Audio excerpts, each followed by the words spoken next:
Welcome to International Securities Exchange's podcast series. Facilitated by renowned educators, ISE podcasts are intended to teach beginning as well as seasoned investors the ins and outs of trading. To find an updated list of podcasts, please visit www.ise.com/podcasts. Please be sure to listen to our important message following this episode regarding the risks of investing in exchange-traded options. Stay good here. So what we've got right here is the dollar index, okay, and the EUI overlaid. Now again, if you were to look at spot in the dollar index, you know it's an inverse correlation. Here with the EUI, the ISEFX symbol, we've got the overlay. So one of the key things here is to understand the nature of the relationship between your FX symbols and your dollar index. So if you hear dollar strength, you know your EUI is moving up with it. How about the dollar? And let's go ahead and pull up. Since we looked at the EUI and the YUK, let's go ahead and take a look at the dollar sign BPX. And I mentioned dollar sign BPX because if you head on over to a site like quote.com, I've got e-signal charts here, so whatever symbol you see here on my charts, you should be able to plug in over at quote.com and pull it up. And again, I use e-signal only because I've been trading stocks and futures and Forex for so many years on e-signal that's just where I'm comfortable. Whatever charting you use, that's fine. This is not my broker's platform or anything like that. This is completely a neutral platform. It's just charting and data. So here is the BPX and the dollar. And the BPX is in the black and white candles, while you can see the dollar moving in the colored candles. And again, notice the sympathetic correlation. Now, when I do something like the SFX, so now we're talking about the Swissy. SFC. I'm sorry, SFC? Correct, yeah, SFC. Oh, okay. Should be C, let's see, .SFC.x.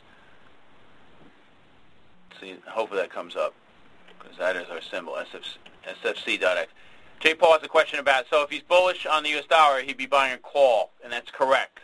So, and again, I think what Raghee was saying is buying a put, because she thought, and, you know, quite possibly, that dollar's gone up so quickly in the last couple trading days that if you thought it was going to just retrace a bit, you would be buying a put.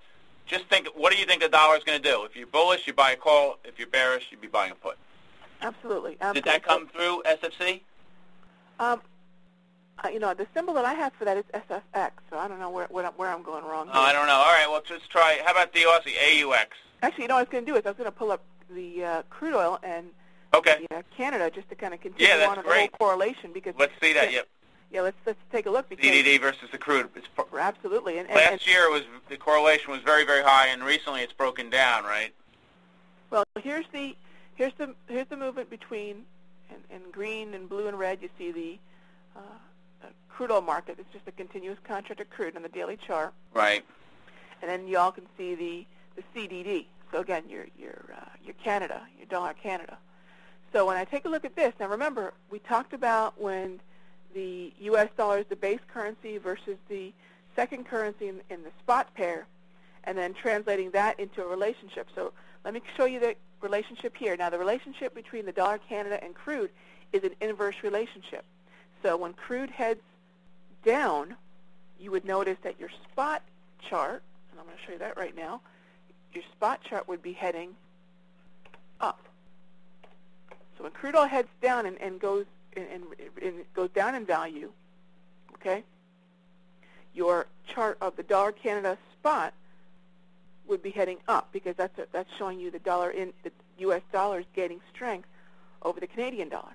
Now, when I overlay the Canadian dollar and the CDD, see how they move together? So this one's very, very simple. You know, if you understand the direction of your spot, then hopping in those sideways markets to capitalize on a quiet, low volatility time, and jumping in on the CDD is very easy. And here's a daily chart of the CDD. Now let's do the CDD.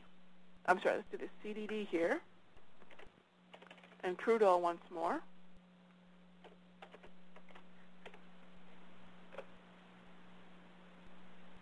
Okay. So it's very reflective of what you'd be noticing had you overlaid the dollar Canada and crude. So this is the CDD and crude. So notice as that crude oil market weakened, what's happening to the relationship between the U.S. dollar and the Canadian dollar. As the crude oil market weakens, typically you get strengthening on the dollar index, and the dollar is able to strengthen over the Canadian dollar, and that's when you get that uptrend. So right now, if I'm looking at an option in this market, and this is, again, stepping in, trying to take advantage of floors and ceilings, which is my favorite thing to do with these options, because, again, I can control the risk and take advantage of something that I may not necessarily do with the underlying spot because of the risk. Okay, I can hang on to the position with my option for much longer as long as I'm aware of my time decay. Now remember, these correlations that I'm putting up when I'm putting up the dollar and a pair, these are not fixed correlations. The correlations can always, change a little bit because it's not just the dollar index and the crude oil market that affect the relationship between the U.S. dollar and the Canadian dollar. That's a great point. That's a huge part of it, but your correlation in terms of the sympathetic and your inverse movement between these futures contracts and the pairs will change. Because you can take a look here, just back in February and March, it wasn't as mirror image, if you will. It's kind of the opposite, the inverse that you see right now. We weren't enjoying that kind of price action earlier this year. So remember, while I might be looking at the dollar and the euro, U.S. dollar, I might be looking at the Dow and the dollar yen, remember those correlations aren't the only thing we should consider. We must consider the underlying market cycles as well. Raghee, there's a great question from Belinda, and Okay. she's asking if your entry would be when they cross. When you had that last chart up, when they cross, would you be thinking about? Oh, okay. Sure. Let's consider a couple things. If I'm looking at entering a market, the correlation is not the primary trigger. Okay, so if I have that kind of cross where that mirror image, I have for example, the CDD crossing down through an upward trending crude oil CL contract. That's going to be a secondary consideration, mainly because the reason I just stated, where we've got to understand that the correlations can come and go in terms of their strength of the correlation. Sometimes they're going to correlate perfectly.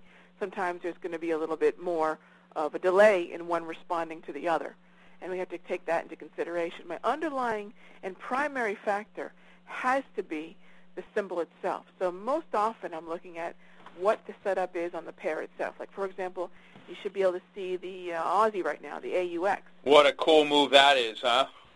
Absolutely. And here we are once again in a situation very similar to what we had on the EUI, where I had a semi-quiet, few days. If I go back in time to just right about here, okay, you can see how much quieter it was. Market was moving relatively sideways. You see that? Again, I'm squeezing in some data. You can see the market was moving relatively sideways. This is a quieter time, right? In fact, if anything, I know I've got some support. I've got a slightward upward tilt to the wave, which would tell me that I'm looking at a little bit more neutral to bullish than neutral to bearish. Of course, don't forget the underlying relationship back to gold. Gold had pulled back to some key support. Okay? So you put all that together, and these are all considerations you'd have if you were trading a spot regardless. So again, it's not a matter of supplanting, it's supplementing. I'm going to get a whole lot more benefit from having the underlying option, FX option, than I necessarily will from having the spot. Now, you can do both. I could get my AUX call, and I could look for a breakout or breakdown on the spot. But again, that AUX call, depending upon how the market moves, that's the unknown. And when the market moves dramatically like it has, again, you're going to benefit so much more because that's what options are designed to do, let you take advantage of volatility, right? All the underlying underlying spots can let you do is take advantage of just the pip movement. So again, what I'm looking to do always at the root of all my options buying, all my option shopping, as I call it, is finding those quiet neutral markets, finding those 3 o'clock waves, accumulation, distribution, getting an idea of which side I think the market's going to move, and then utilizing the option because that's going to give me the best use of my leverage. Thank you for listening to our podcast. To find more podcasts on options, stocks, alternative markets, and market data, please visit www.ise.com/podcast.